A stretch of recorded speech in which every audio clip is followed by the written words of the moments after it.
guest this evening. So I'm now going to hand over to you, Nonqebo. The platform is yours. Thank you. Thank you very much, Professor Dlovu, and thank you very much to everyone who's joined us this evening, and thank you very much to our guests. It is always so, this is the third one of these that we've done, and I'm starting to see the regular faces that are always at each and every one. I recognize everyone who's coming to these ones, and it is always so humbling, and also at the same time quite a kind of whelm. I don't want to say overwhelm, but a kind of whelm to sit with such greatness when you look at what you've achieved, but also in the context within which you've achieved it. Professor Makgoba, you are class of 1976. What a tumultuous year to actually graduate. And when you look at our history, we were talking just now, Professor Adhikari, when you were talking about your journey within the profession and what you experienced, rooms you couldn't walk in because of your race. Meanwhile, you're a specialist in your space. Yeah. And the pearls of wisdom, and Dlamini Zuma as well, I mean, your role is, as Professor Dlovu was saying, and Professor Ngama was saying, if we were to read all your CVs, I think that would be the entire session up until 6:30 that it would take. And to have this opportunity for students, for those joining online, to actually hear your journey and your stories, I think is something that's so important. And I think it's great that the university has done this, because where else would we have the opportunity to actually hear directly about, we hear about your research, we read your research, we hear about your achievements, but to actually get the nuggets of wisdom. So thank you very much for honoring the invitation, and thank you very much for being here this evening. I'm going to start with you, Professor Adhikari. And I was so excited because when you came in, I know your husband from spinning class, so I saw, yes, we used to go to the same spinning class. I haven't seen him since before COVID, so I'd see him in spinning class, or I'd see him in the queue at the shops just outside gyms. So it's one of the ladies you were eyeing, eh?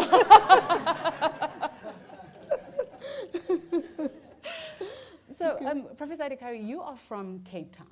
Yes. And you come to the University of Natal then. And we were talking now about your research, and I'm going to go straight into the question. We're talking about your research as a neonatalist, and I'm going to first ask that you sort of speak about how you got into it and why you chose to focus primarily on Indian and African children in the research that you did. Okay. I was always interested in the newborn. I've got a very soft spot for the newborn. I love them.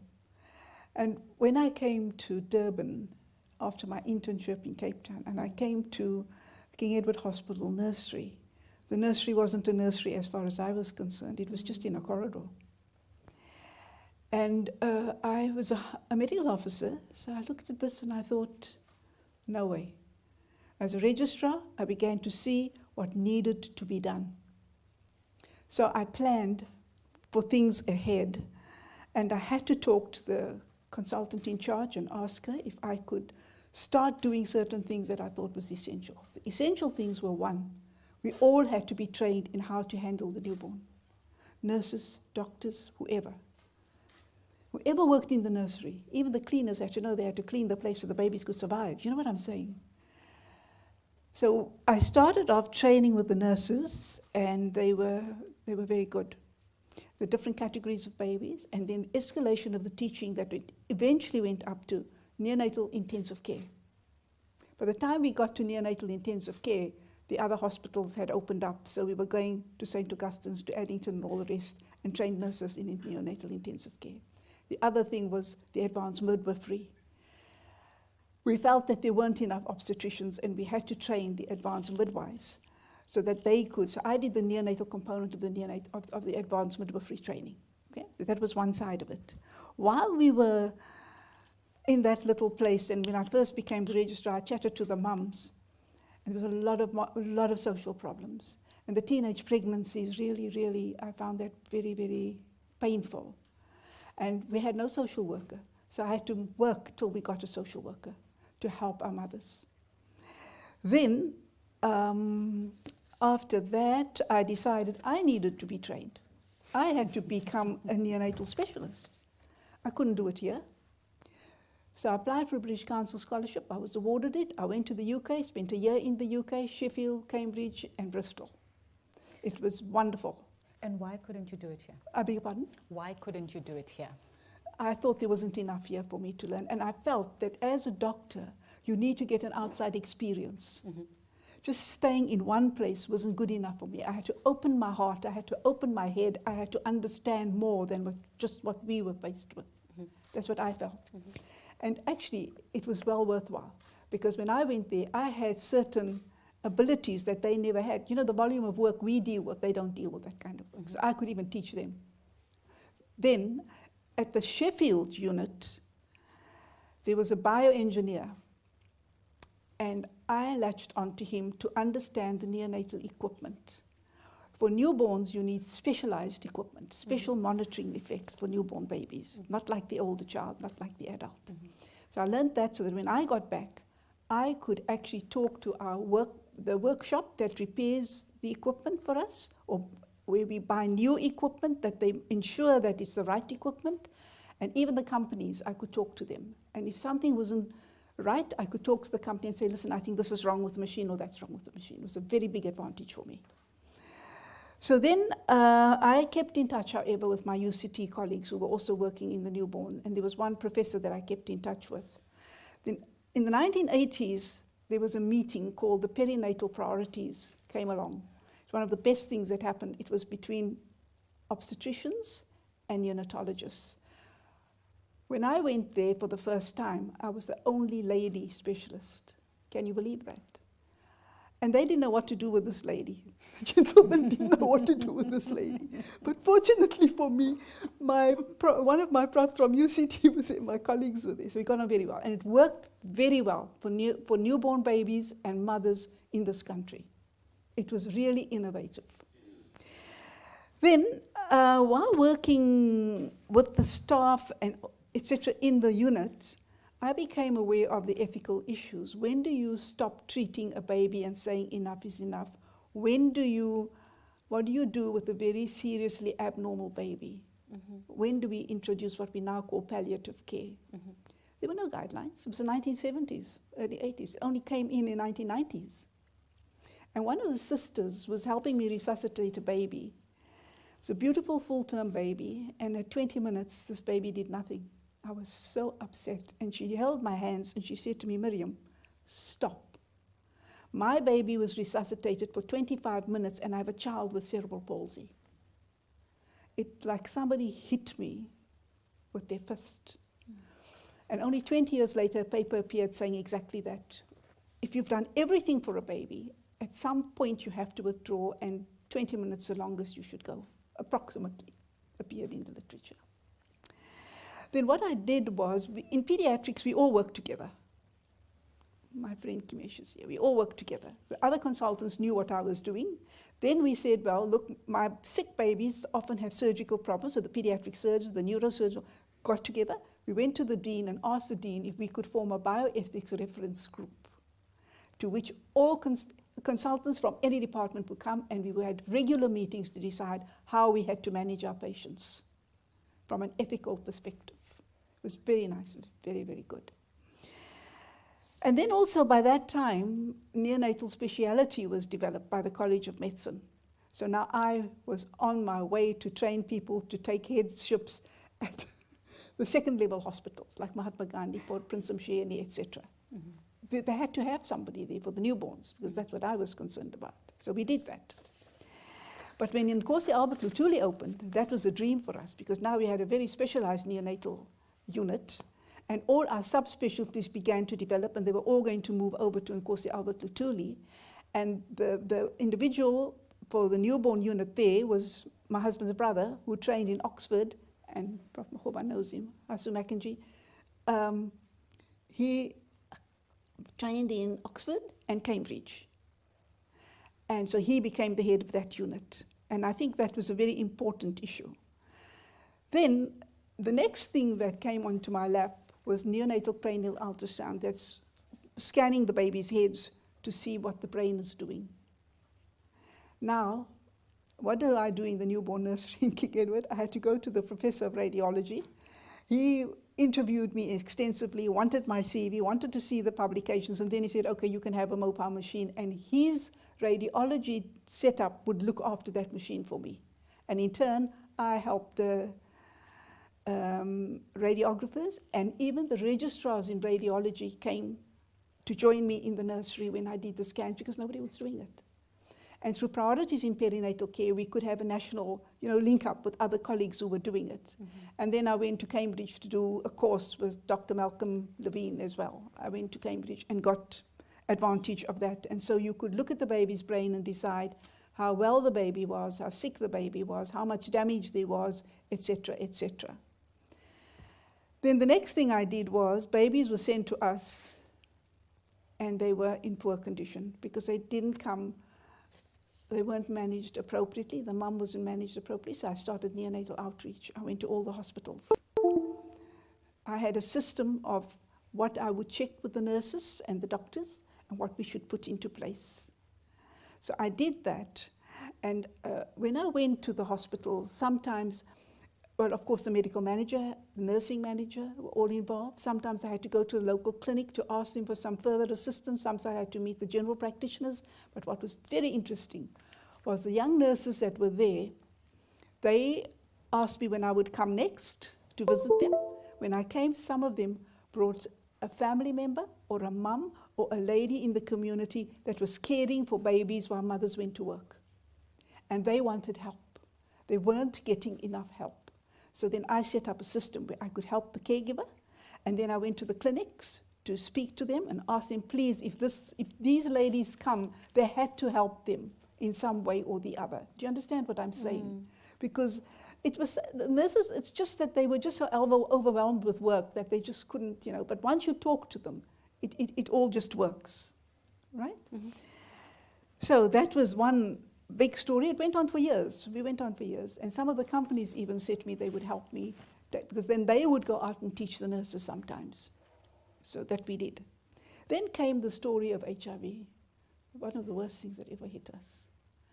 Now, what we did in the neonatal unit was we shared maternal milk. If a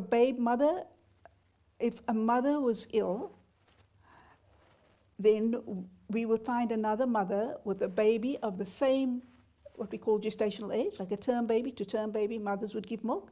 I gave milk when my babies were born. Rupa, I gave my milk to the babies, okay? And the nurses, we all did it. We all just did it. We expressed our milk and we gave it to the babies. Now came HIV. Yeah. So I asked in our lab at medical school, I asked one of our ladies there to test the milk because it had HIV in the milk. So we couldn't share the milk. So we went on to flash heating in King Edward, found it worked. Then we set up milk banks for all the hospitals around us. Our second level hospitals, right up to Port Shepstone. We set up the milk banks from the Department of Pediatrics. Now, of course, it was it's not simple as that. We had to prevent the mother-to-child transmission. But we only got that in 2000. And the perinatal program, they set up a program that could be used. And so we had a principal medical officer, a young woman that was outstanding. She went to all the hospitals to teach. And the nurses would phone and say, please send Nadia back to us. We need to talk to her. So she would go back and help them. So you prevented women of childbearing age, prevented their HIV, them getting HIV. The mothers were infected, how they were treated, how the babies were treated, and eventually how the baby got treatment. Then the next scary thing for me, one day I go to the neonatal unit and the baby had just died on the ventilator, a little 1.4 kg baby. The mother had died in the obstetric ward. And the x-ray came, and it was tuberculosis. I've never felt such a shock in my life. And the nurses and I, we sat and we actually cried. Then I said, okay, nobody's going to believe me that this is TB. I must do the lung biopsy, and I must take aspirate from the lung. So you put a tube down into the lung and you suck it out. So that's what I did, and it was TB. And none of my colleagues believed me. They didn't. They said it's not possible. But we knew babies had come into the unit and died. But we had never had the x-rays, so we didn't know it was TB. I'm sure we lost a lot of babies.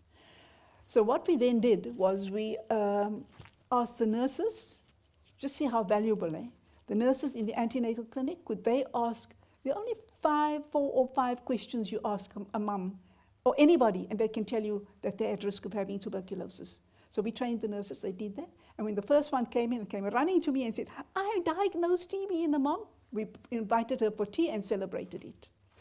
And then gradually, within 2 or 3 years, there were no more babies with tuberculosis, and all the mothers with TB were actually treated. So that was something for us. So that's where I've stopped with my story about newborns, because you've got another question for me, which anybody can ask me anything they like.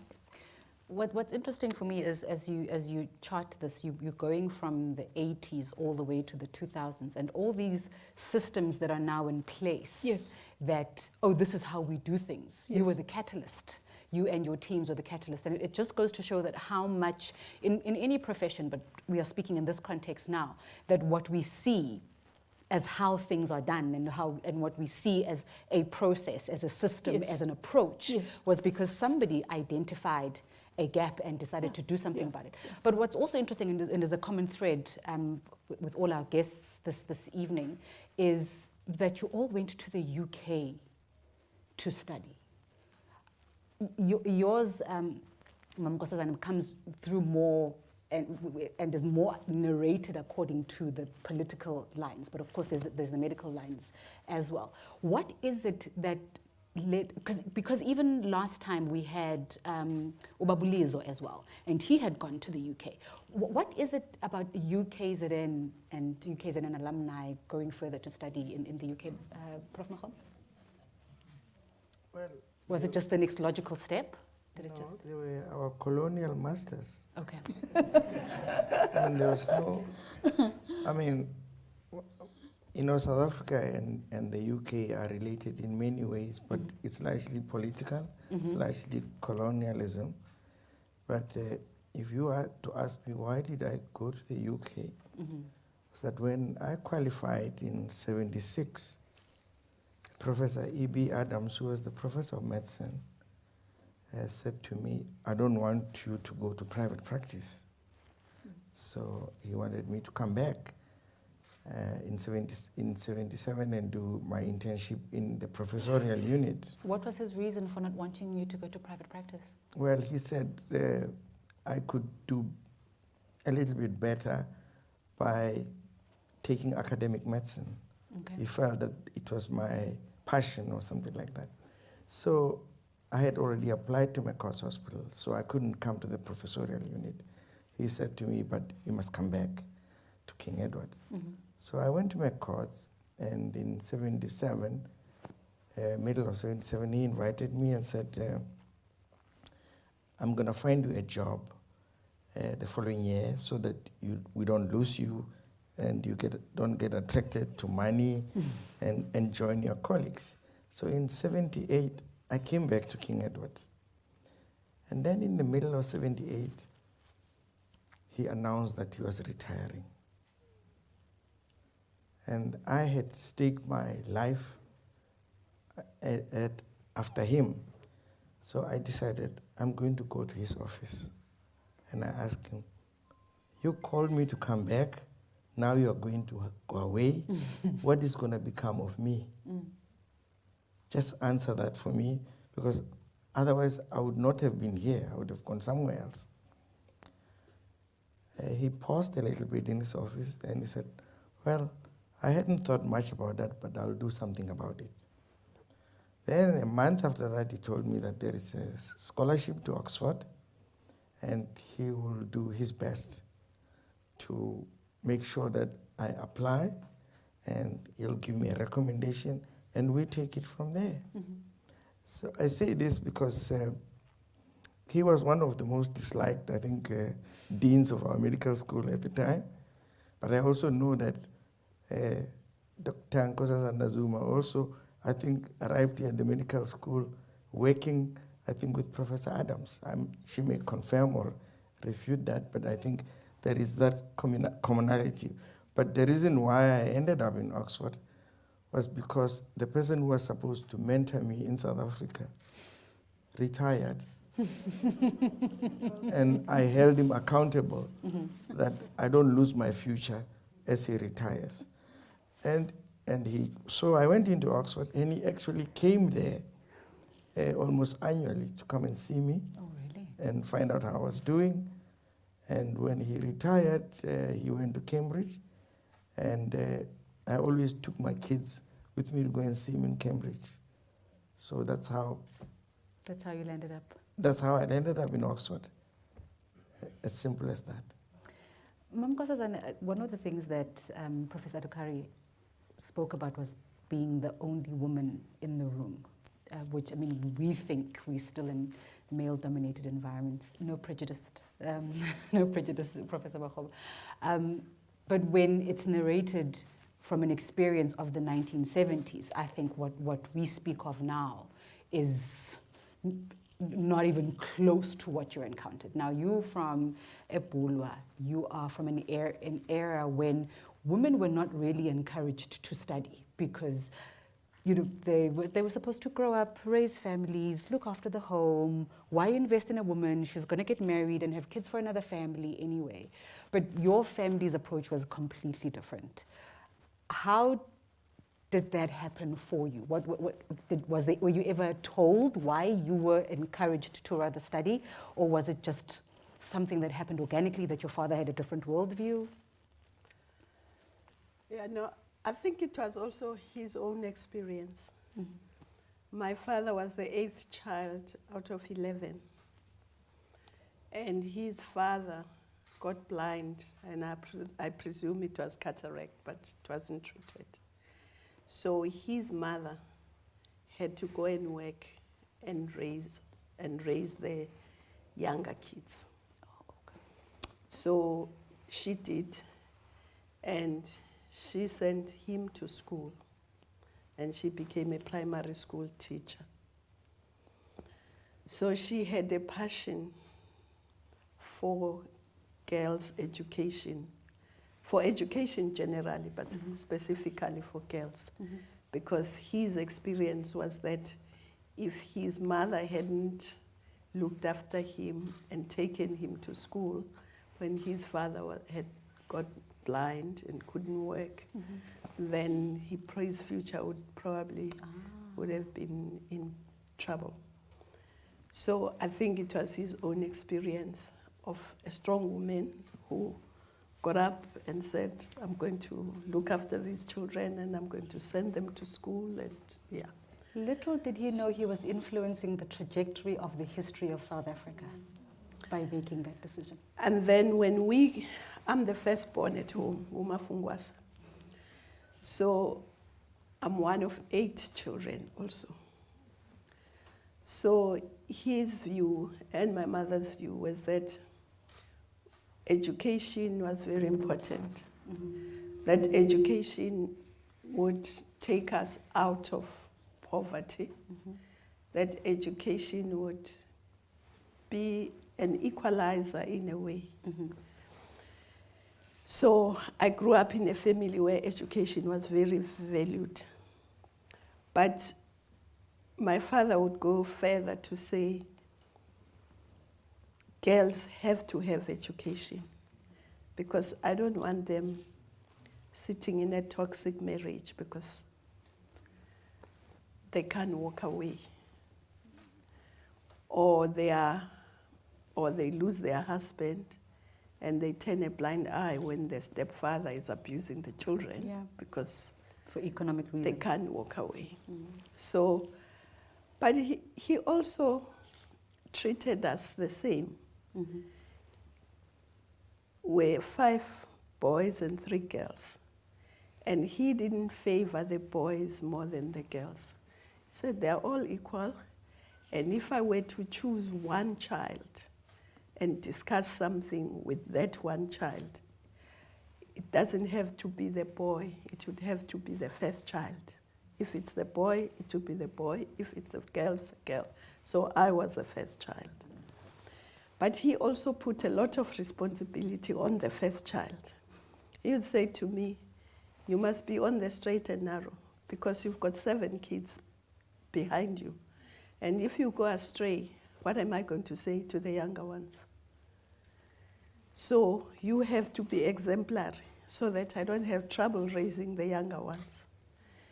And my mother also brought us up the same way. The boys will cook, clean, iron, bake, do everything. But for her, it was for a different reason.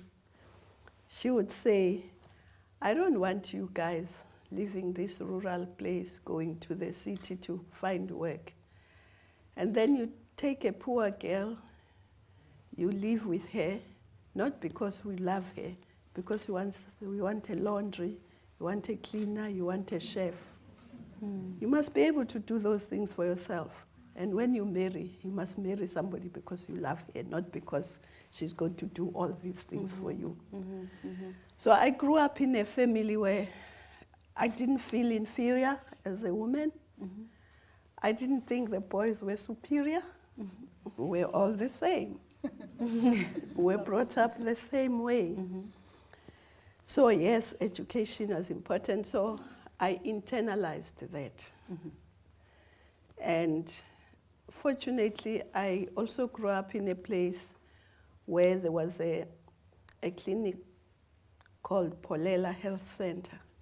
Polela Health Center is a very special place in the history of health services, because that's where primary health care was piloted, not only in South Africa, but globally. Yes. Actually, I met an American professor at some stage who said he came to Polela as a student because of primary health care. And in that clinic, there was a couple, Professor Sidney Kirk and Emily Kirk, who worked there, who started that health center. And the way they practiced there wasn't like a curative health system. They started with clean water. They taught us how to protect springs because there was no running water. We had springs. They had to be protected. They had a demonstration garden in the clinic where we went to see how to grow vegetables and so on, because they encouraged everyone to have a vegetable garden. And they also had outreach where they went to schools to do vaccinations. The family, what a professor at Kara was talking about, looking after the mother and making sure she doesn't have TB so that she doesn't pass it to the baby. Yeah. They were very advanced. The medical records there were not individual records. It was a family record. Because if there was a coughing grandfather and a sick child, they would then see whether the coughing grandfather doesn't have TB and the child doesn't have TB. So they had very advanced ideas about prevention so that you could have very few people going to the hospitals. But also in terms of maternal child health, mothers came for their antenatal care. If they thought you had a complicated pregnancy, in the last month, they had what was called waiting hearts, because there were no, transport was very difficult there. So they would take the mother with a complicated pregnancy in the last month of her pregnancy. She would stay in the waiting heart so that if she goes into labor, they are there. They can make sure that they deliver the baby instead of the mother struggling to get transport to come to the clinic. And so the mortality was lower than it would have been if they didn't have these waiting hearts. So So I grew up in that environment. You know, Brigelia Bam, I knew her as a child because her mother used to call her Goku Bam. Her mother worked in that clinic, Ugoku Bam. That's how we called her in the village. And they would call us as young children and talk about careers that we could follow. And one of the things that Sydney and Emily, they'd gone by that time, but they had encouraged children of the area to become doctors so that they can come back and work in the health center. So my initial interest in medicine was that I wanted to go back and work in that health center. But I didn't go back to work in the health center, but I had some connection with the health center. I still live there, and I had to, when I became Minister of Health, that health center was very dilapidated and so on, so we had to do something about it. But I'm just saying it was that kind of environment that encouraged me to study. And I wanted to be a doctor, even though I didn't have the right subjects. I did agriculture and social studies, but I eventually became a doctor. It would be a long story to explain. But I eventually did a BSc degree. And after doing the BSc degree, I didn't get into medical school, but Professor Adams, the one that she was talking about, took me to come and work in his lab for a year so that the following year I can go into medical school. So I worked in his lab as a technician, as a lab technician, and after that, I then entered medical school. I'm amazed about Professor Adams. I am so amazed about Professor Adams because how many people actually invest that much and by so doing change the trajectory of our political landscape, our academic landscape. We know Professor Makgoba's legacy, this UKZN is part of your legacy, and we trace it back to Professor Adams. I'm amazed by Professor Adams. Professor Makgoba, I ask myself, you know, let's go back to Sekukun. Am I pronouncing it correctly? I'm always worried about Sekukun. Sekukun, okay. I ask myself, I always ask myself about this about anyone, how a person from that far lands up here in this University of Natal, studying here, but also what it takes, like the practical blood, sweat, and tears that it takes. Because, you know, as Mam Nkosazana is talking and saying, I did a BSc, our concept of what it takes to do a BSc now, or what it takes to do a PhD now, or what it takes to do any degree now, is completely different, because everything is literally at our fingertips compared to how you had to study in your times.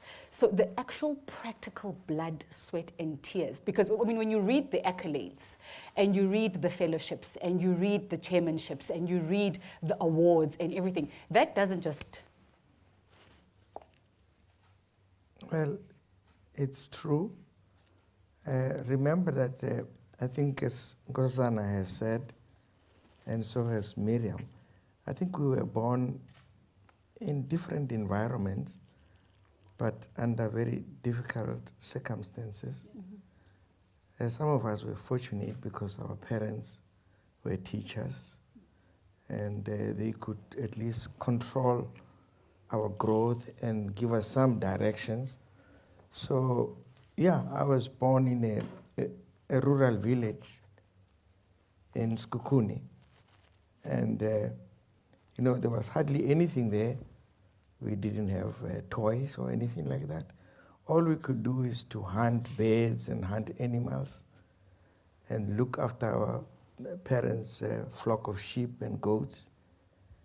And within that environment, where every parent was your parent, you had to find meaning as a growing child.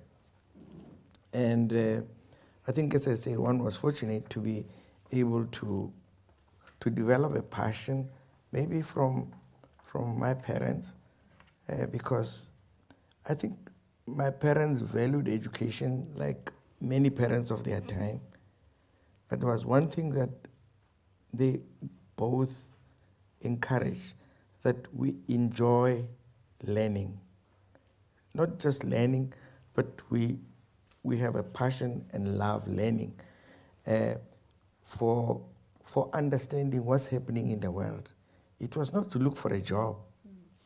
They never said, go and study so that you can find a good job.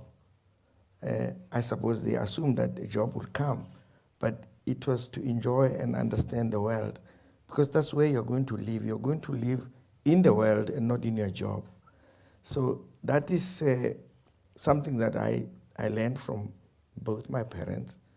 And when I left home at the age of 14, I went to a boarding school like most children of my time. And I learned the second step was to compete. That life is going to be about competition. And then when I came to varsity, I learned something new called politics. I learned that, I'm a black man, I must be on my own, I must be black and be proud.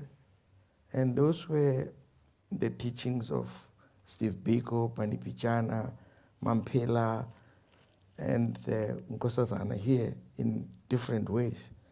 So you learned your identity in the midst of training to be a doctor. So there were these kinds of things. So you learned hard work, you learned to be honest, you learned to be passionate, and you learned to compete and to be excellent. And those are the values that I think at medical school, although we were naughty, at medical school, we did all sorts of crazy things that most of us don't want to remember, especially when we were running for political office. but we were all, I think, full of energy, creative, and no wonder that I think some of us ended up creating a few things in our careers, because we were driven by this, we were going to change the world. We were going to transform South Africa. No one was going to stop us. We didn't have arms, but we had this belief that the country has to change. You had a common cause. All of us, yeah. And that was embedded in most of us. So we were driven by something, a force, that allowed our minds to focus and to be creative. So that's really explains why I think we went out to do the things that we did. Even when we left the country, we still remembered that there is a problem at home that we need to solve. Let's go back. It was never like, I have now escaped. Let those that have remained, look after themselves. It was, I'm going to there to learn something, and hopefully from what I've learned, I can contribute back. And really those are the things that makes the blood and sweat. I don't think I'm ever going to forget what you have just said when you say, you're not going to live in your job, you're going to live in the world. Yes, that's the fact. And that's where you need to make the difference. Yeah. And your contribution, Mam Miriam, in terms of changing the world, your research, nephrotic syndrome in Indian and African children. You want to know how I got to that? How did you get to that? Yes, I just want to tell you one thing. Remember we were talking about going to the UK? One of the things we do when we go there is to verify what we are doing. Like outreach, my outreach. Dr. McKenzie was in Canada. His boss was doing neonatal outreach, Graham Chance. So I did a sabbatical there. And I went on with him on the outreach program and found I wasn't doing too badly. In fact, the nurses and I got on so well because there was nurses the same throughout the world.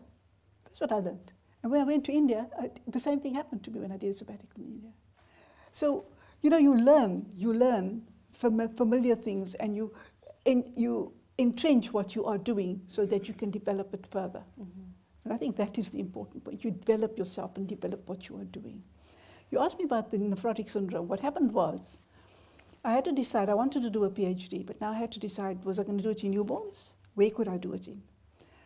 With discussion with my husband and the HOD, we decided the newborn was just too difficult at the time. That was 80, you know, end of 70s, 80s. I mean, the nursery wasn't anything like I'm telling you now the nursery is, not like that. But in the renal clinic, which Prof. Kubradia set up, we had very careful records of the children. And the literature said that children respond to steroids. I said, okay, let me go and take out the charts. Children with nephrotic syndrome respond to steroids. Took out, there were 53 nephrotic children. There were about 10 little African children. The rest were Indian children. The Indian children responded to steroids. Little African children didn't respond. So that was like somebody hitting us on our heads. So we decided we're going to do a study. We will do the biopsy. And they said the minimal change we read in the literature was, the biopsies of children with nephrotic syndrome responding to steroids was minimal change, which meant there's no change in the kidney, just, you know, no obvious pathological changes. So we did biopsies, and we did 170, and that's when I wrote it all up. And again, 170 children, 104 were little African children, and 66 were Indian children. Indian children were under 7, under 5 years of age, and 80% responded to steroids. Some remitted spontaneously, some had recurrent remissions, so I'll come back to that. Then there were little African children. Only 20%, as opposed to the Indian children, 80% responded to steroids. So, and they had a host of other abnormalities on the biopsies, okay? So one of it was membranous. Now, membranous was very interesting because when I did the work on membranous for the thesis, very few children test. We used to do a series of tests, obviously, on all the children. Hepatitis B was positive in some, but the test for hepatitis B was poor. So we communicated with the laboratory at King Edward and said, you know, they must let us know when there's an improved test so that we can be sure that our children have been tested correctly. You know what I'm saying? And then it turned out that the membranous nephropathies were all hepatitis B positive. Then comes 1990, and there's a vaccine.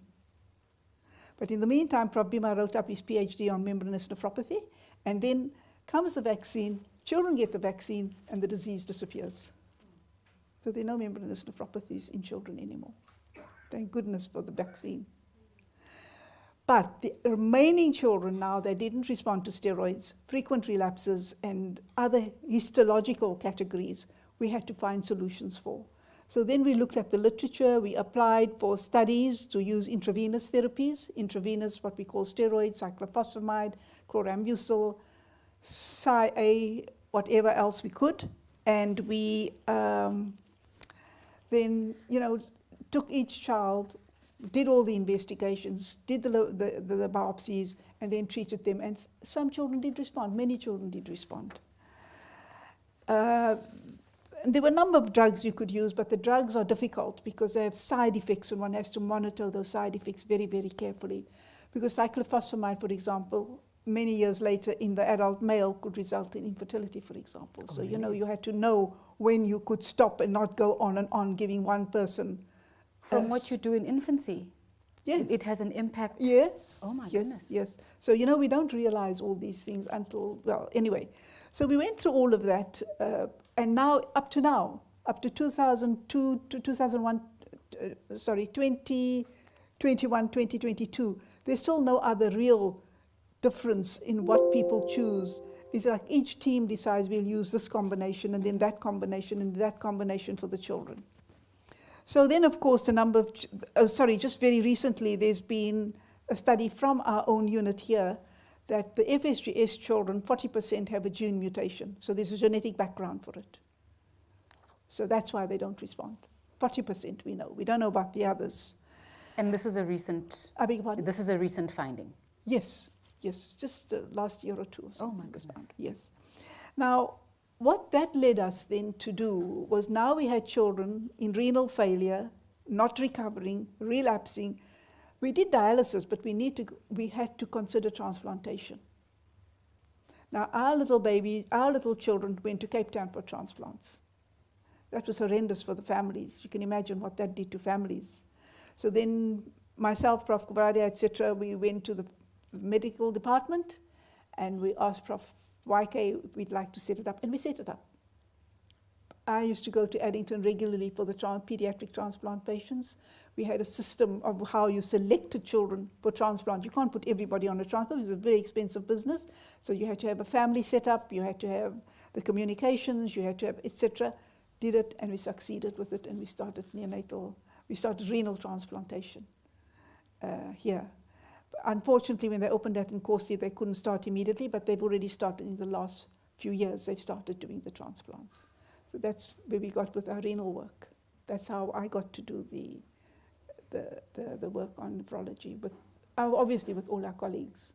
And nationally too, huge teams, national meetings, meeting regularly. It was good, very, very good work. Very supportive, everybody's very supportive.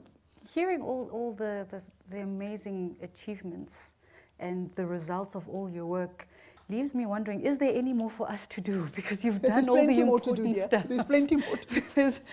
Mam Nkosazana, in your time as health minister, and I think perhaps this is related to the Phalela Clinic and how that influenced what you wanted to do, how you changed women's health care.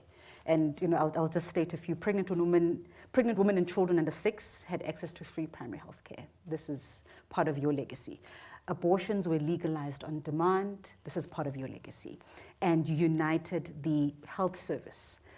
And I think from what you have, when I say unite, sorry, let me step back. When I say unite, I mean, obviously we know our history. Things were divided. I mean, we were talking about this before we started, about how you couldn't go into Addington with all your knowledge, but you couldn't go into Addington, and all those results of the system back then.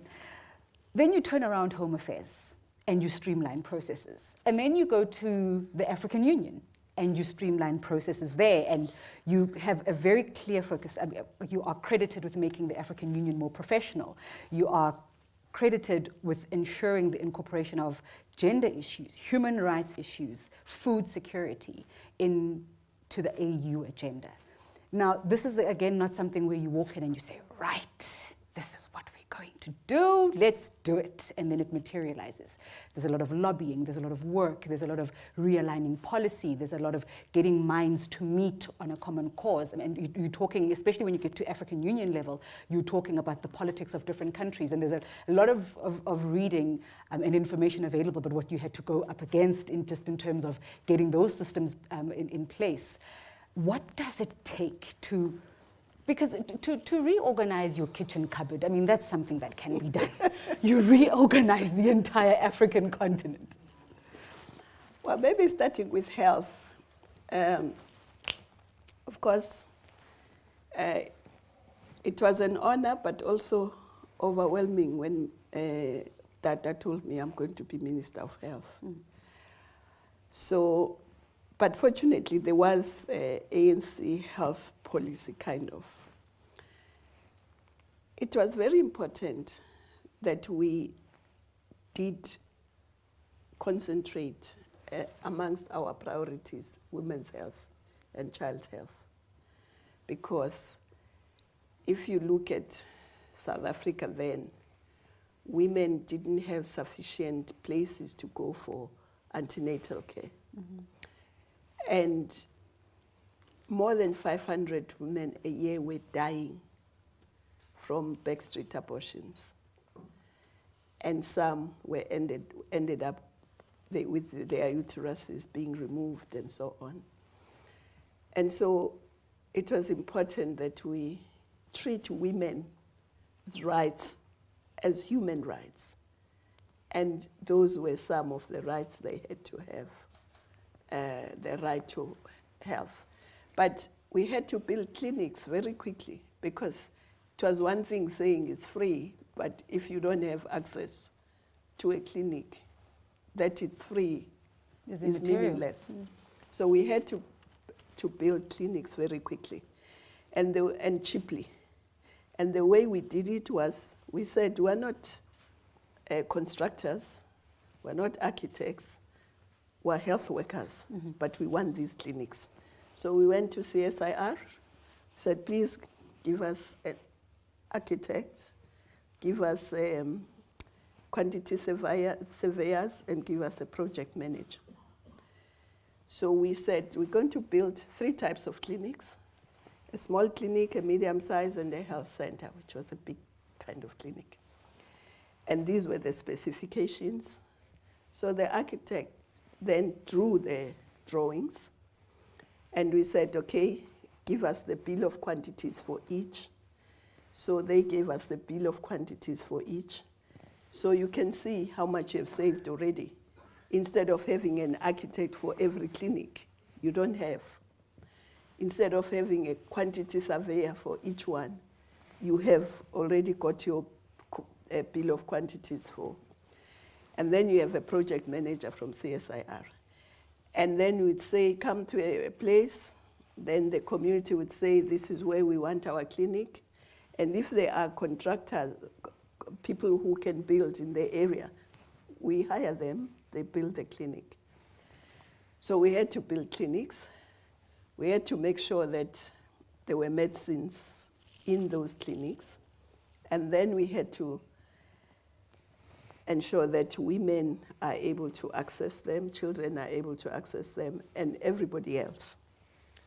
But we also had to prioritize things that would have a greater impact on health. For instance, smoking in public, because that had a greater impact on health generally. It was tough, Yes. but we did it. We had to, you probably don't know that those days you couldn't put your parents on your medical aid. No, I don't know that. You couldn't. We had to fight to get medical aid to agree that children could put their parents on their medical aid. Why was it a fight? I mean, it seems so, I suppose because it's done now, it seems to be, well, why was it a problem? Well, in the first it place? was. They didn't want to do it. They said it will collapse their medical aids and so on schemes. But in the end, it was done. And where I saw how much impact it had, one time I was getting off the flight from Malaysia. I was in Malaysia, got off the flight, those where you get onto the train and to the airport. So I was getting out of the train. There was an elderly white couple behind me who got off the train, and they shouted my name. So I turned, and I went to them because they were elderly, so I thought I must go and hear what their problem is. And they said, no, we just want to say thank you. We owe you big time. So I said, I owe you big time? They said, yes. They said, this is our first holiday since we retired because we were scared to spend our money in case we needed to pay for medical care. Now that our children have put us on medical aid, we can take a holiday. That's why we are here. And that's why we say we owe you big time. So those were some of the things in health. King Edward was a teaching hospital. I was a student there, and I'd made up my mind that if I got a chance to have a better teaching hospital, I would do it. And that's one of the things that I made sure was done in Nkosi. Because King Edward, I felt was, if you looked at where others, white doctors were trained, they were not trained in hospitals like King Edward. So in Nkosi Albert, we had to build as a teaching hospital. So those are some of the things that we had to make sure are done. Mm-hmm. To have an impact. Mm-hmm. And of course, we also health cannot be determined by just the health department. There are health determinants.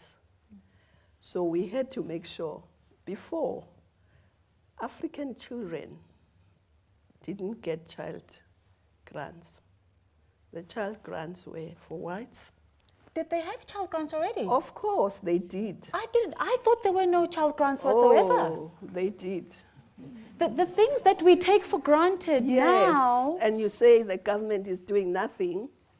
I didn't know. Now you know. So there had to be child grant, because if children cannot have access to milk, babies, and children will end up filling the pediatric ward, kwashiorkor, malnutrition. So we had to look at other things that determine health. And child grant was one of those things that government did, other departments did, to ensure that health. Electricity. Those who worked, he'll tell you, King Edward would be full of burns. Burns. Burn wounds. But yes, children were getting burned because they were making fires, and the kettle would fall onto the child and so on. So the electrification had a big impact on health. So you had to ensure that in cabinet, people also understand that there are health determinants that had to be addressed if we are to improve the health of the people. But let's leave that. You want me to talk about at Home Affairs? One of the things that I like doing, one, I think you are as good as your team. Everybody is as good as their team. So I always try to put a team together and work. But secondly, when I come to a department, I don't want to destroy what the other person has done, because you'll take 5 years destroying and building nothing. I say, let's see what works and preserve it and improve it. What doesn't work is what we have to fix. So those who may remember, when I got to Home Affairs, I had every month I had a talk show. 702 first, and then later Metro also, to find from the public, because the civil servants wouldn't tell you everything that was wrong, because Home Affairs, you go to an office and you get a service. So the people who will tell you what's wrong are the people who receive the service. That's why I had that radio show. Some people said, you are very brave with the department that is so bad, you want a talk show. And I said, precisely, because they will tell me what's wrong. And I said, don't only tell me what's wrong, but tell me also what you think could be done to fix it. So I got a lot of ideas from the public, who were the users of Home Affairs. So I built on what I'd found from my predecessor, because there's a lot I found there. Because I can't say I found nothing. Yes, it was called Horror Affairs. There were lots of problems, but I built on that. But we built a strong team and systems. For instance, without wasting time, I'll just go to one instance. There was a lot of corruption in terms of people getting IDs who shouldn't get them, passports, and so on.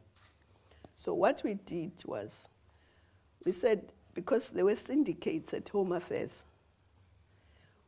and if we were a syndicate, we'd say, you take leave, because we want to issue some passports. Leave us your password. Go and leave. We will do the legal work with our passwords, the illegal one with your password. And then when the investigation happens, you will prove that you were not there. Yeah. And the investigation then ends there. So we said, how could we solve this problem? Then we said, no. We use the password and your biometric. So use technology to solve that problem.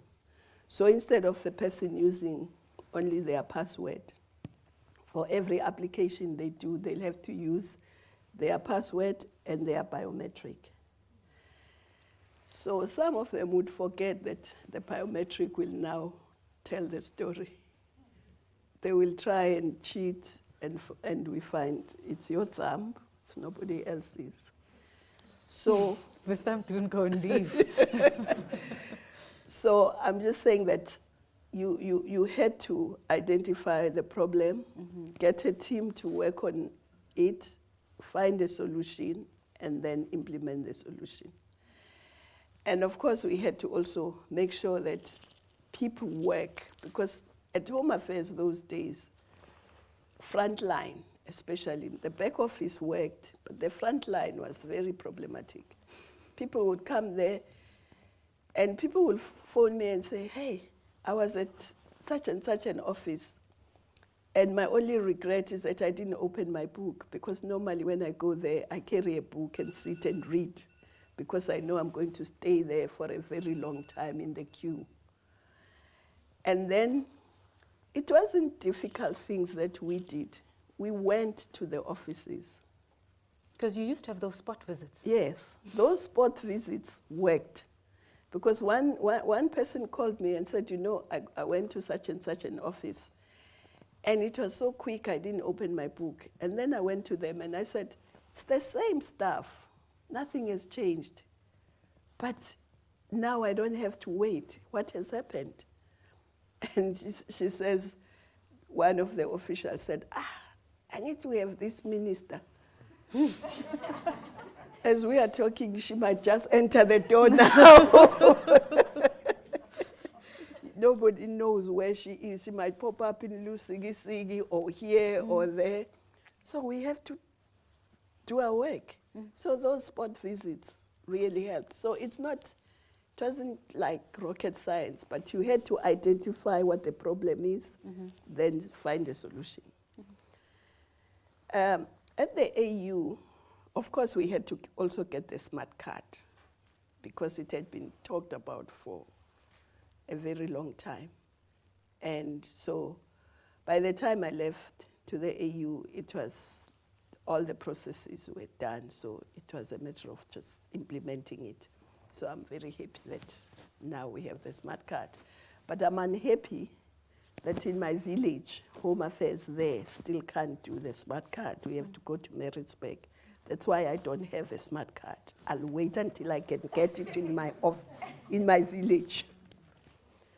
Because we shouldn't think once things have happened in town, In the urban areas. we must stop. Until I can apply for that smart card in my own village office, I will carry the green book. But also the burden of cost is higher for people in rural areas to Yes, get to travel. Yeah, the burden of cost is It's much very higher. At the AU, it was interesting, because indeed you had to, whatever you wanted to implement, it had to be agreed by all countries, which was not easy. But if one of the things I'm proud of about the AU was the fact that we did put gender issues on the table, but I had the advantage that I had been foreign minister for 10 years, so I knew exactly what was happening in the AU. So it's not that I was very brilliant, it's because I knew. I had been foreign minister for 10 years. I knew what was wrong. For instance, just a simple thing. I knew that meetings never started on time, ever. They never ended on time. President Begi would leave me in Addis and say, Nkosazana, I'm leaving you. It's 10 o'clock, this meeting is not done. I'm flying out. A meeting that should have been done at lunchtime. So, again, a system was introduced there, and we then said to the heads of state and ministers and everyone, when you start discussing a topic, you must agree how many minutes each one of you must speak. If you say 10 minutes, it's fine. If you say 7 minutes, it's fine. And we had a system that just did that. Your 7 minutes is over, it switches off your mic, it goes to the next speaker. Yes. At first, they didn't like it, but they saw it made their meetings go very efficiently. They finished on time, and they ended up enjoying it. And then I would go, and in the morning, you see, protocol of heads of state, because I knew how they work. They would say to the president, "No, President, you can't go because there's nobody there." And then I would say to President Big, if all the presidents said that, and that's why meetings never finished. But now everybody knew 10 minutes, 3 minutes on this one, 7 minutes on this one, and it's impartial. Nobody says stop. The mic just stops, and it goes to the next speaker. And they loved it in the end because things worked. And the other thing, I thought as a continent, we needed to have something that really is forward-looking. We used to be asked to do a 4-year strategic plan. So when I came there, I said, no, 4 years for a continent. Let's do 50 years. Say, where do we want to be in 50 years? And therefore, in 14, 13, 20, in 10, in 5, in the first year, what do we do? That's how Agenda 2063 came about. Because we were celebrating 50 years of the OAU. And instead of doing a 4-year strategic plan, I said, no, let's try and imagine what future generations will say when they celebrate 100 years. And put a plan that will make that possible. And the Africa Free Trade Area had been talked about, but we put it there and we said, we must start the negotiations. The negotiations started when we were here, and we gave it about 3 years, 2.5 years. And everybody said, you're crazy. Trade negotiations take decades. I said, no, it's not written from heaven. By 2018, by 2017, we should finish. We started in 2015. I said, 2017, we must finish. And indeed, they did finish. By 2018, they were signing the agreement. Because you forecast, and you focus the mind. If you put a target, you focus your mind, you focus your efforts. But if you don't, you just say, I will do it. Sometimes it never happens. But it was also very interesting to see the comparative advantage of different countries. Because sometimes South Africans think they are the best in everything. And we are not. We're best in some things, we're not in others. But if you take the continent together, we have everything as a continent. And if we worked together, we could do better than even the Asian tigers, if we worked together and stopped fighting. But also, one of the things we thought we should do, we should introduce women directors. Because there were very few women directors there at the AU. Because at the AU, the director, the person who heads the department is the director. Here it's we call them the DGs. There we call them directors. So, for instance, I brought, for the first time, a female finance director and others. Because as a continent, just like as a country, South Africa, we'll never reach our full potential if we leave women out. Do you think any soccer team can win with half its squad on the field? It will never. Doesn't matter who it is. So we have to use all talent, and women are part of that talent.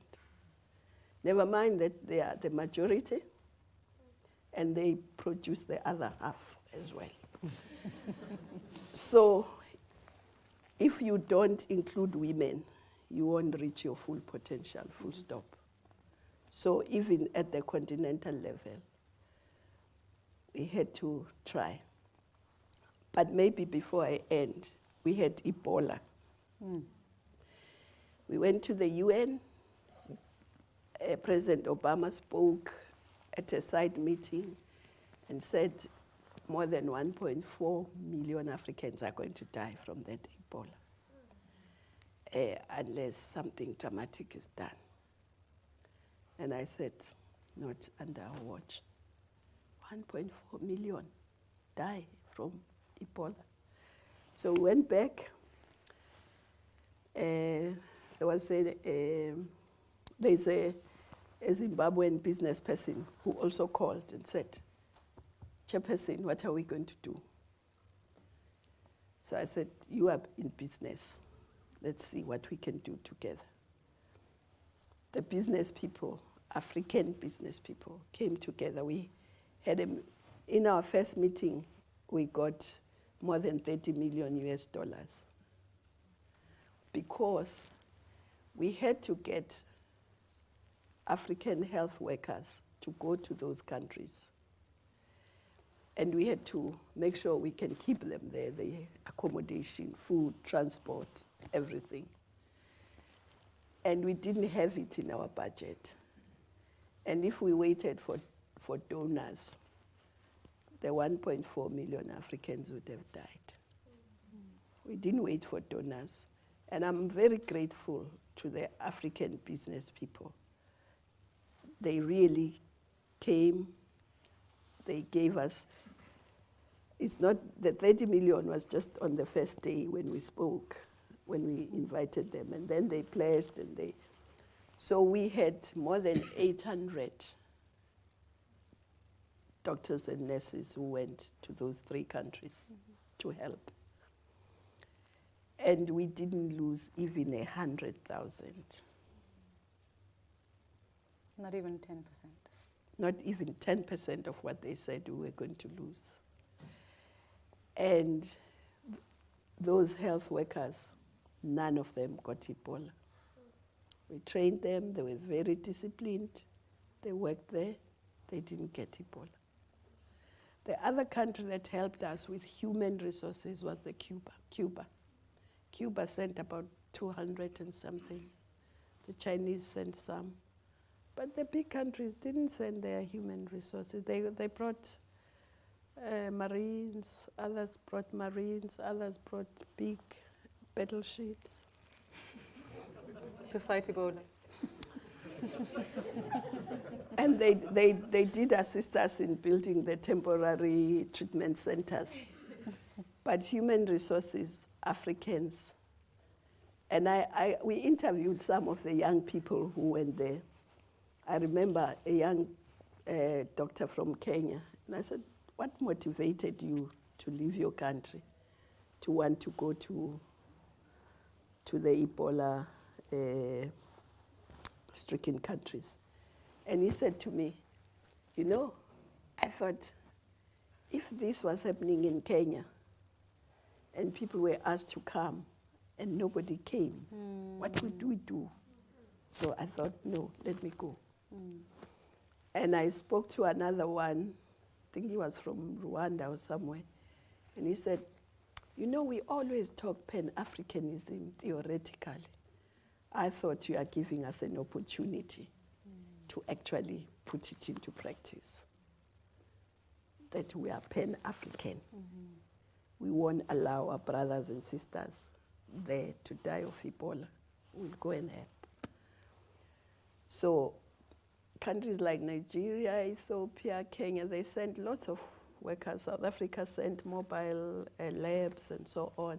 So almost every country pitched in, even poor countries, DRC, everyone pitched in. We managed that Ebola, and we lost, well, every loss is one too many, but we lost far less than even South Africa lost with Corona. After they had said 1.4 million Africans are going to die. So you are as good as your team, but Africa is as good as its Pan-Africanist view and practice. So we're very grateful for that, and we hope that we can continue in that spirit. But as I say, it's not a one-person show.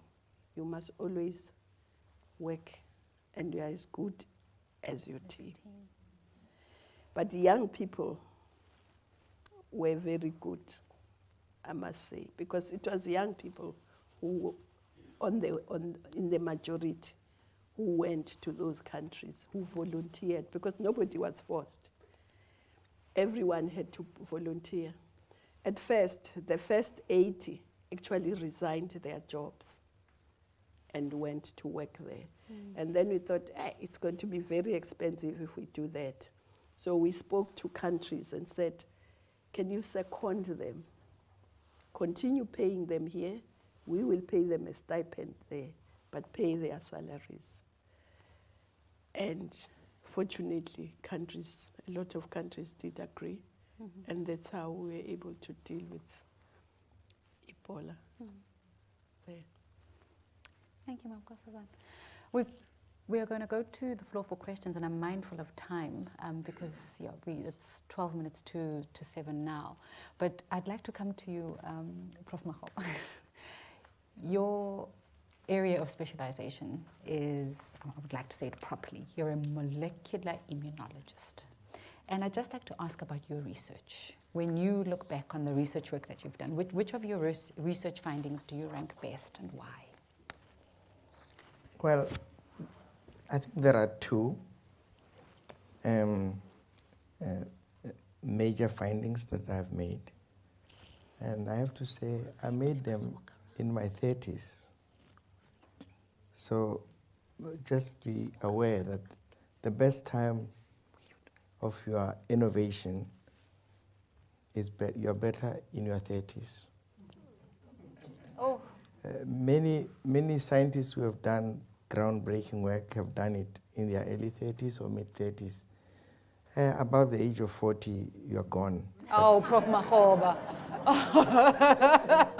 In terms of innovation, I'm talking about innovation because it's a, it's like, it's a way of, it's a creation. And your maximum creativity has got a very short span. Anyway, the two things that I did in my life was that when I went into Oxford in 1980, at the time when I arrived there, there was a huge debate about the so-called histocompatibility antigens called HLA that are markers for transplants, that there was one loci or there was one area that determined all of them. And my boss at Oxford said, I suspect that there are more than one, and you must go and find it. Find them if there are many. And my first thing was to complain, is, why do you give me this very difficult project? You don't want to give it to the local English boys. You go and find somebody from Africa to give him this difficult matter. Be that as it may, we actually did find that there were many other loci that were coding for this transplant antigen. And many people have never known this. I was amongst the first group of people, or at least human beings, that was able to clone a human histocompatibility gene in the world. That was done in 1983, and I think my boss recorded that. And that's how the term molecular immunology also emerged because we were no longer at the level of simply soups that are found in immunology, but we're now dealing with molecules. So that's the first piece of work that I've done, and I think that has stood the test of time. The second one is something that we all know and we've all been taught, that in biology or in chemistry, that there are these things called receptors and their ligands, that is like a lock and key. I think that's how you are taught, to make it very simple. Now, what we didn't realize was that in biology, nobody had actually defined a receptor and a ligand. They were all suspected to be there. And it requires proof to show that this receptor that you have identified binds to a particular ligand that you have also identified, and you could only do that biochemically. Now, the first piece of evidence came from our work at the NIH when we defined two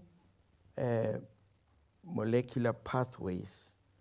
They were molecular because we were using molecules that were purified, and we were showing that they bind to each other as a receptor-ligand pair. And that was the first piece of work that came out in biology. It has since been followed by many other laboratories throughout the world to demonstrate that. Now, I like to use this example because where did I have this idea that I could actually get two molecules to bind each other? When I was a young boy in rural Sekhukhune, we used to catch birds using sort of like a substance that you weaved on a piece of grass, and that was quite dummy, and you put it on the riverside where the birds come in the morning to drink, and when they touch on this, it binds on their feathers and they can't fly. So you catch many of these birds in the area. Now, this piece of material is found in the Sekhukhune area, and I used to eat this and make it. It's a little bit of a dung. So when I was working at the NIH and they gave me this project, I decided I must look for a substance in chemistry that has got these features that I used to use when I was 7 years old in Sekhukhune. And I found this substance called polyethylene glycol. And I worked it out that if I used that to coat on a piece of plate, I would be able to trap molecules that I've purified. Some of them would take the right conformations, others would not. But if you use the relativity theory, you would be able to find that if some of them are there, they would be able to bind something that you want them to bind. If there is nothing, nothing would bind at all. And we were able to show that there are these pairs of receptor ligands, two of them. One was on T cell, the other one was on just general targets, and that was the first findings in the whole of biology. Now, what were the implications for that? The implications for specific receptor ligand binding was that it was not simply the binding, it was the signaling and the communications that came out of that binding that then determined the pathway of why a T cell would move, why a T cell would secrete, why a T cell would migrate in a particular thing. Now, most of you also remember that when you are given a vaccine, everybody knows that the immune response remembers that you have received a vaccine. And lots of people didn't know how to define this population of cells in your body that can remember that you have received a vaccine. We were able to characterize 4 molecules on the cells of so-called memory cells for the first time. And they were really important for differentiation, for migration. For example, if you looked at HIV and HIV infection, you found that the memory cells that have got these antigens in greater amounts are the ones that get infected. If you are to look at a newborn baby, you won't find these cells because their immune system has not been stimulated. If you find a geriatric and an old man or an old woman, you'll find that they've got more of these memory cells because they've had a long journey of stimulating their cells and so forth. So the biologic definition of memory cells came from our work. And as I said, that work was published in 1988. It's still being cited today. It has had many citations. In fact, after we published our work, there has been over 23,000 pieces of work that has emanated from there. So it has had an impact, and I still occasionally look at it and say, how on earth did I do this? But I keep telling people, you know, when you go to Oxford or the NIH, you don't go there blank. You go there coming from somewhere. And there are experiences that you've learned somewhere that are very, very important, that you can actually associate and accelerate knowledge development. And that's why I respect my home, my identity, and it's very, very important piece of work. Every time I go home, I still walk to the river where I used to find this plant that I used in my career. But those are the two pieces of work that have changed biology.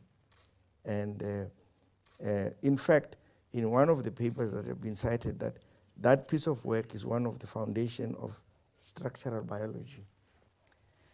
I noticed when you said you grew up in Sekhukhune and you had no toys, you had no, and you had no toys. And No cell phones. there was nothing of that level.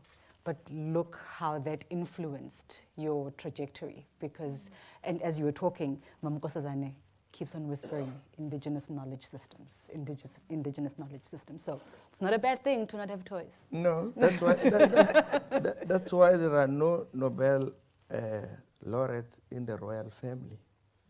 They You had know too the many royal toys. family, they've got everything. They don't need to work. So we'll take a few questions from the floor. If you could just raise your hand. So I see 3 hands. We'll start at the front and we'll just work towards the back. If you could just introduce yourself. It would be great to stand up and you can then just ask your question. Thank you so much. My name is Batando Mki. I am the Speaker of UKZN Student Parliament. Unfortunately, I actually got here late, so I couldn't hear some of the things. But my question is in relation to Minister Dr. Nkosazana Dlamini-Zuma. I've actually been following the midterms in USA, and the issues actually which encourage voters to go out there to the polls and vote. It has been abortion and also the economy. And recently in USA, the Roe v. Wade case was overturned. So the super precedence of that case that actually afforded women the right to abortion was overturned. So in relation to that, I just want to say to you, Minister, you may actually not know the impact of your concerted efforts towards ensuring that women have a right to abortion, because first world countries, the leader of the free world, as they call it, is actually still grappling with the conversation around abortion. It's not yet a determined, because there was a super precedence to that effect, but they've overturned that super precedence. So they've actually now gone back 40 years back when women didn't have access to abortions in USA. Just to sort of speak a bit about that, there recently was, in one of the states, Republican states, there was a child who actually fell pregnant out of a rape, and unfortunately she had to go to another state and seek medical health in regards to that, merely because the state that she was in had refused abortions of any kind, whether it's incest, rape, or anything. So I just want to say that, your efforts, or considered efforts, will actually be appreciated for as long as, we could always remember that there was Minister Nkosazana Dlamini-Zuma. But one thing which I want to ask, or my question rather, is regardless of the fact that so much progress has been made to ensure that people have access to health care, but we know and we see that there's still a long way ahead. So I just want to ask that, as a member of parliament, and you may not necessarily be the Minister of Health, but what legislative reforms do you think could be employed to ultimately ensure that people have access to healthcare?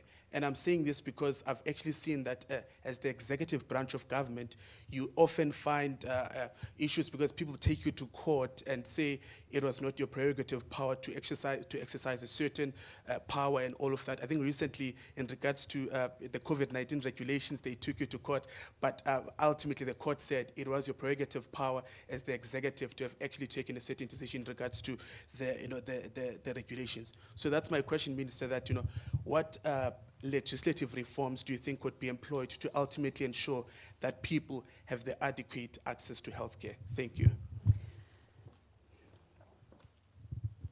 We'll take the next. Would you rather respond now, or we'll take the questions? Okay. Take them as a group. Okay. We'll go to the next question. Good evening, everyone. My name is Gladys. I'm a final year medical student at UKZN, but I was trained in Cuba. So mine is not a question, but rather a comment to Umam and Nkosazana Dlamini Zuma. So when you were chairperson of the African Union, I was also chairperson of the African Union in Cuba. And I remember the deputy president of Chad, country Chad, came to Cuba, and I was the only female there, and they were just tall guys, you know how difficult they can be. And I was scared, to be honest, because I was the first African Union chairperson that is a female in Cuba. So this, the PA of the minister, of the deputy minister, came to me and gave me a paper that was written, but in Spanish. And she said to me, I can see that you're scared, so take this. These are Nkosazana Dlamini Zuma's notes from our meeting that we had.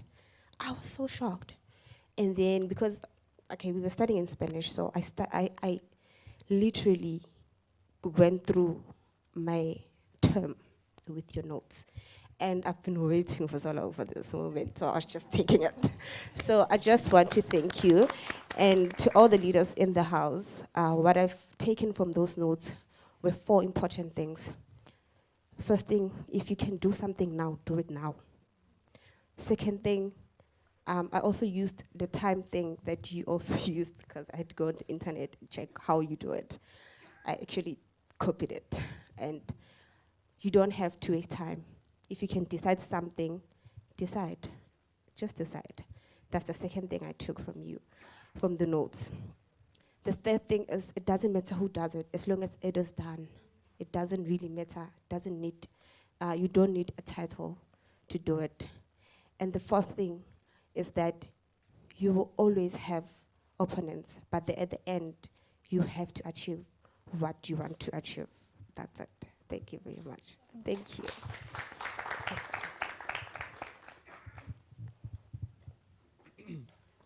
Thank you so much for the opportunity, and to the school for this invitation. My name is it's Mohammed Suleiman. I'm a medical student at the University of KwaZulu-Natal, and I have a quick question, and I want to subject the question to the collective wisdom of the panel on stage. Do you think that we should include political education in the medical field? My observation from a distance is that even at undergraduate level, there seems to be this lack of education in medicine, or the political education rather, because in the early part of this year, I was invited to the World Health Organization in Switzerland for the World Health Assembly. I was part of a student delegation, and I find that politics, it influences every facet of life. And I think that in the medical field, we are too focused on the clinical aspect if we are at wards, so at the hospital, and we entirely focused on that. But the reality of the situation is, when it comes to health systems and policies, we as the youth, we have to be educated on that end. how can we empower ourselves in politics such that we can influence the decisions that actually matter? So, do you support the idea that when there's a curriculum review, we should ask the question that at undergraduate level, how can we add in a component, a module that speaks about political education in the medical field? Thank you so much. I'll ask that Mamkosazana responds to the question, because that was directly posed to her, and then the second question I think can then just be opened up to the panel. Well, I think one of the pieces of legislation that's in Parliament now, if it's passed and implemented properly, would really assist. That's the National Health Insurance. Because that will allow access to health in a more equitable manner, and nobody will be left behind. So I think for me, that piece of legislation is very important. And of course, we know Parliament will probably pass it soon, but we also know that some may take it to court, because not everybody thinks we're all equal.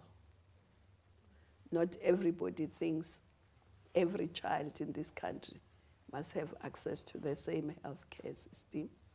Not every old person must have the same. But I think we must go on, pass it, implement it. That's one single piece of legislation. You ask for one single piece of legislation, and that's the one I think will make a big difference.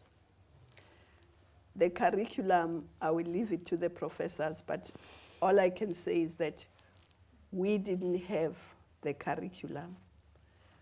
But the difference is that the environment within which we lived forced us to be political, to find ways and means of teaching ourselves politics. Of course, now it's a bit different, so hence the question. So I'll leave the professors who deal with curricula to deal with it. Well, I can only say that all of us here are in some way or another products of politics, whether it's in the home or at school or in church. There is always the intervention of politics somewhere. As I indicated earlier on, you know, when I came from the northern Transvaal at the time, coming into Durban, I began to learn a different form of politics. And looking back at my career now, I can't think but just be happy to believe that it taught me a lot about life. Because, as I said, you learn to be able to live and to negotiate and navigate a very complex and a rapidly changing world. And you do that much more better when you have some political background or some political savvy. Now, the problem about politics is like heroin. It can become addictive. It may soon swallow the whole curriculum of medicine, and you all end up being politicians rather than being doctors. So I think to make the answer short, I do believe that medical students should have some form of political education, but it has to be thought of carefully. As I say, I think once people go into politics, it's like they have an addiction. They don't come out. And they require some rehabilitation, and there are not yet hospitals for them. But that's a separate issue altogether. Mamkosazana went to the UK to study, and then look where it is now. Look where it is now, and she's got something to say. No, I think a revolutionary doctor is what is needed. Yes. in the world. So I don't think if you are swallowed, you may say, I'm not practicing, but a doctor is very important, but you heal one patient at a time. Politician, you decide policies that affect everyone. So I don't think it's a mutually exclusive. In fact, that's how I looked at it, that actually where I am, the policies I make have a greater impact than if I had refused and said, no, I want to stay in the hospital. It's very important. I'm not undermining it. It's very important. But also, if you are a doctor, a nurse, and everything, and you understand politics, you'll understand your patients and their problems better than if you didn't. Miriam, you wanted to add something? I agree with everything that's been said, but one of the biggest things that bothers me is I think we are not training people in communities and in different communities to see the needs of the communities. And that's where some of the political training should be, actually.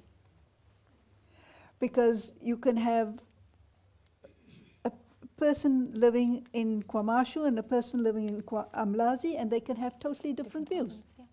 And where do you get to? So one has to have the experience of all communities or many communities to arrive at what is absolutely necessary for the country. And I think we lack that. Yeah. I mean, we don't understand how families function. If the mother has to go to work, what happens to the children? See, and we're not addressing those issues. Yeah. And that's what worries me. So if you have a good family, and you can, even if the mom goes to work, but there are some caregivers that can look after, nurture the children, go to school, get their education, etc., you're on your way. But at the moment, that doesn't exist. And so I think our communities are suffering. We're not having done enough. But primary health care is about that. But we're not getting there. Why? We're not getting there. Why? That's the problem. That's the problem. We'll take our last question from the floor, and I think after Prof. Lovo, we can head over to Prof. Lovo to close.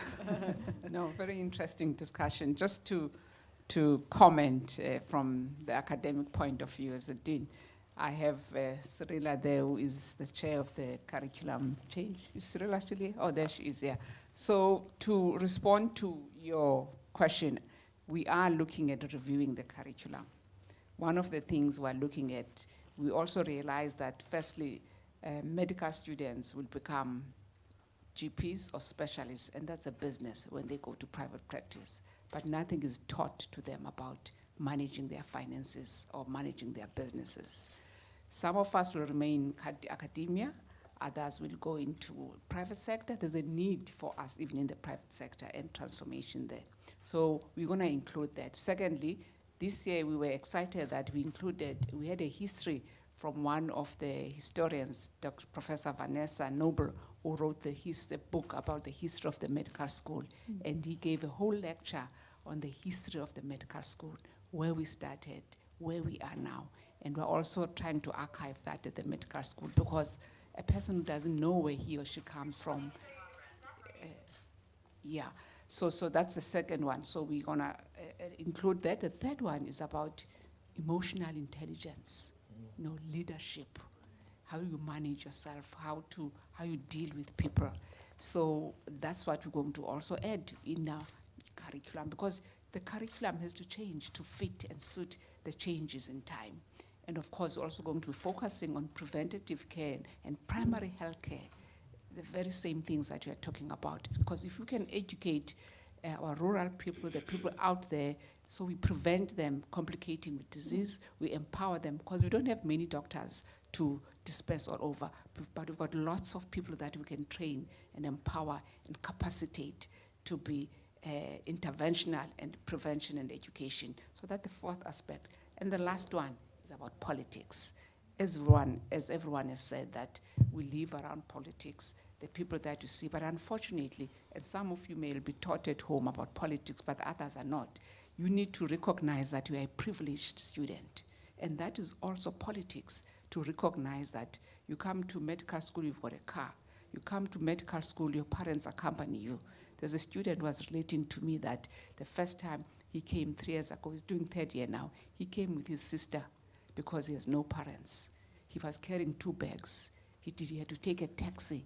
Now there are students who come in Mercedes-Benz in 4x4s. That is a privilege that you need to be aware of and recognize. So history is important, politics are important, and I want to assure you that the curriculum review will include all aspects of that. Thank you so much. Thank you so much to our panelists, and if we can please give Can them a I round tell of you a joke about what she's saying? There is a joke in one of the universities that a student came in a car, and then the parents called to say, how are you doing? He said, no, I'm fine, but I get embarrassed in the morning because the other kids come in a bus, I come in a car. Then the parents said, it's fine, we'll buy you a bus.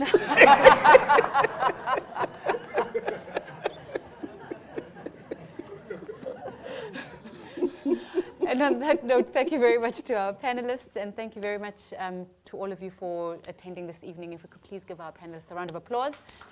And Thank you very much. we'll hand over to Prof. Dova for the closing. Thank you so much, Ms. Nonamwe and our panelists, for an amazing evening and the humor that was mixed with all of that. I've learned actually so much from all of you. And I'm sure In mic. oh, okay. Oh, nice. Sorry. Can you bring the, only the, okay, yeah, sorry about that. So again, thank you so much. I know some of you traveled from Johannesburg, and I know, and Dr. Nkosazana Zuma always avails herself when invited. She had to fly this, oh, it's off. Oh, my apologies. It's late, 20/7. Yeah, flying from Joburg, and she has to take a flight in the morning. Prof. Adhikari, thank you so much for gracing us, with your presence. I've so inspired by the research that we have done, and Prof.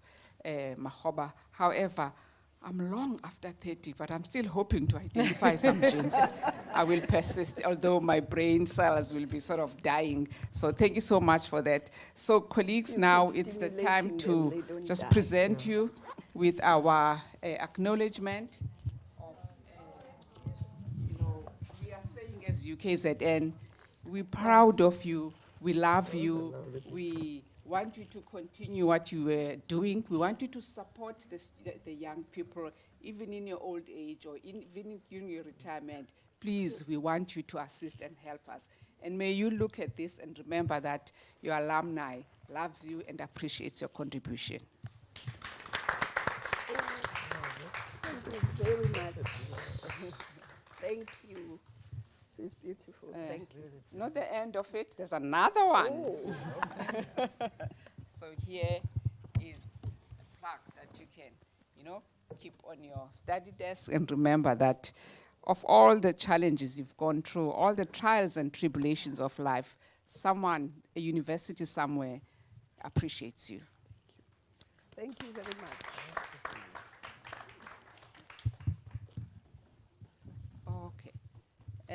All right, I will take this to Prof. Adhikari. Again, this is for you. You taught us as medical students. All of us, myself And included. yeah, so this is yours again to say to you, we appreciate you. And if you can still come and support, supervise our students, you're most welcome to do so. And thank you so much for all the efforts and everything that you have done for our university.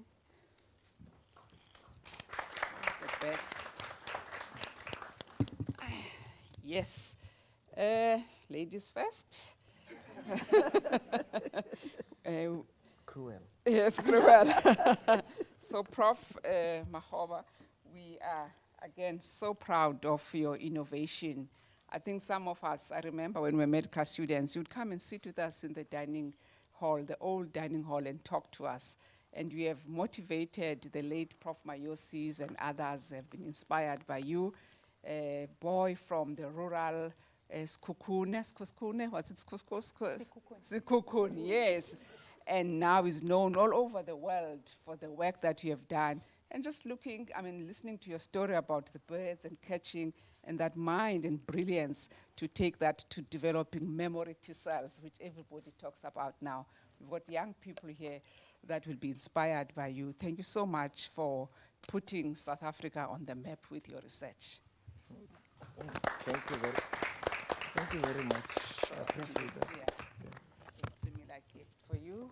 I think Prof. Adhikar is back. Let me just say one. I just want to say two things. First of all, I would be remiss if I don't tell you a little story about Nkosazana.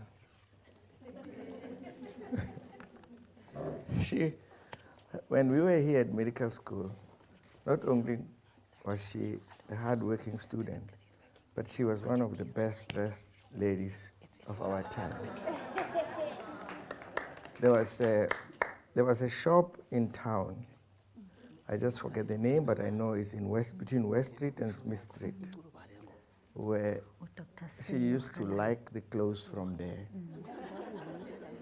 That was the first. The second one was, there was a song by Barry White, Can't Get Enough of Your Love. I think some of you might know it. That was her signature song. And I think...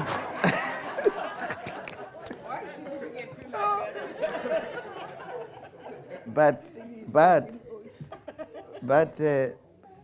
of all the things that I also remember about her was that when I first arrived in the UK, she was the person who put me down and said, you focus and you can always serve the struggle without being a member of any liberation movement.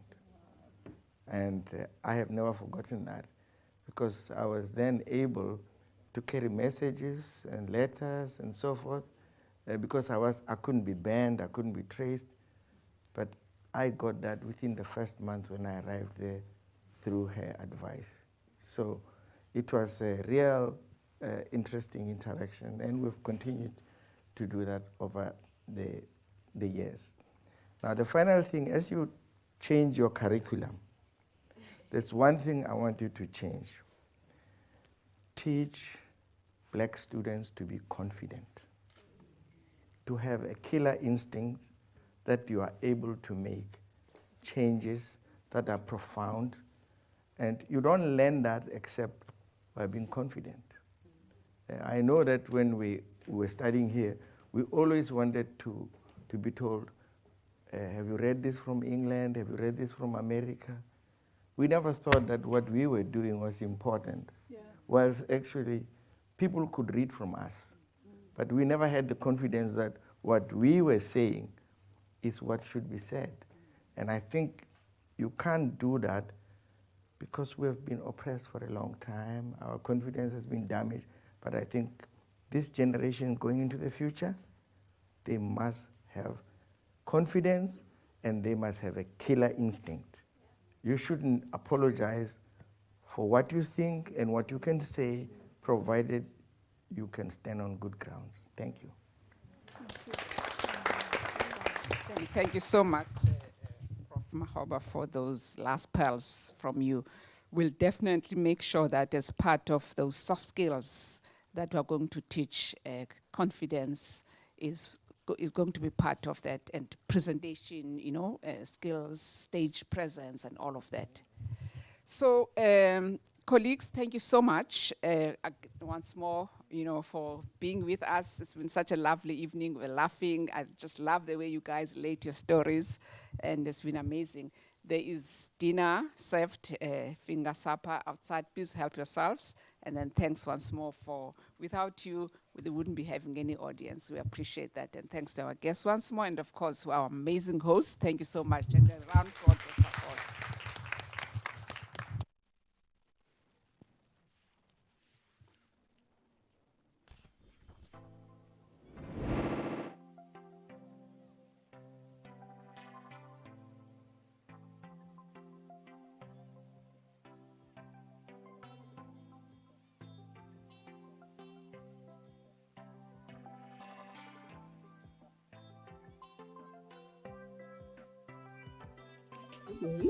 My name is Nansa Tova.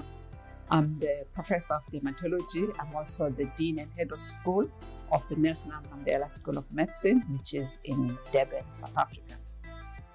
Colleagues, we are humbly making a plea and a request for you to assist us in ensuring that we harness and get donations from our colleagues, from our the NGOs, the corporate sector, as well as our ex-UKZN alumni, our Alan Taylor residents, previous students who stayed there.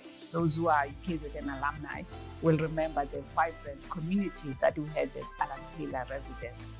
We are making a call to assist our students. As I mentioned, UKZN has the most number of students who are from previously disadvantaged communities. We also have 70% of our first-year medical students are African, a great success in terms of transformation of our medical school.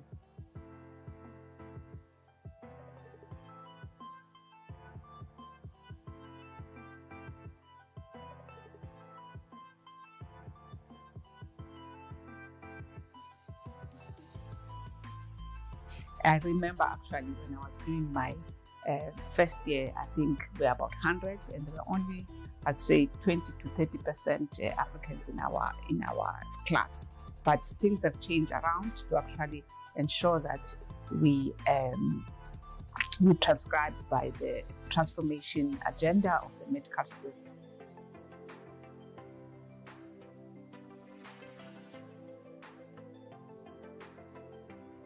So we have already got assistance from the UKZN Foundation to establish an account where all donors can deposit their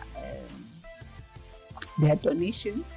We also have medical students who have agreed to donate through their private funds or salaries, an amount of about 600 Rand per month, to ensure that they assist some of the medical students who are disadvantaged.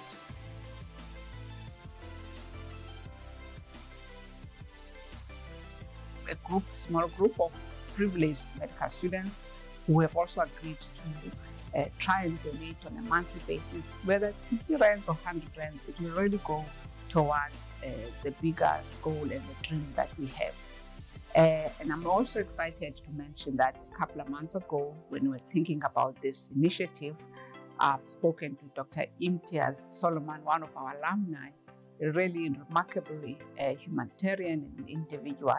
And when I discussed this initiative with him, immediately he donated an amount of about 3 million. I say it again, 3 million towards reduction of the historical debt of the medical students. This was so profound, and I was really humbled by and blown away by this contribution. So we are pleading with you again to say, here we are, let us make a difference. I do know that even the students that are currently doing MPCHB now will plow back when they qualify and assist the other students who find themselves in similar situations. So colleagues, as we say, you are because we are. Umuntu kubuntu, umuntu ngabantu. Let us put our hands on the deck and see how we can assist and support this initiative.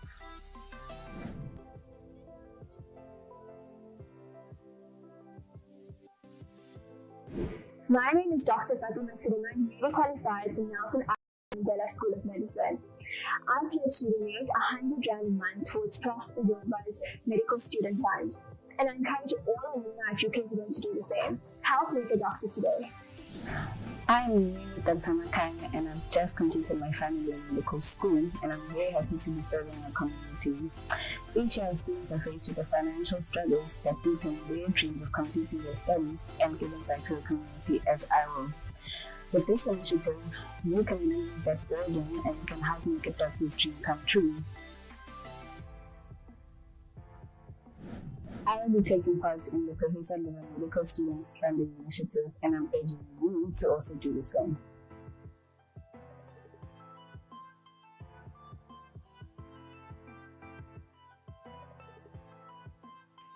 am Dr. Caitlin Beaumont, a newly qualified medical doctor.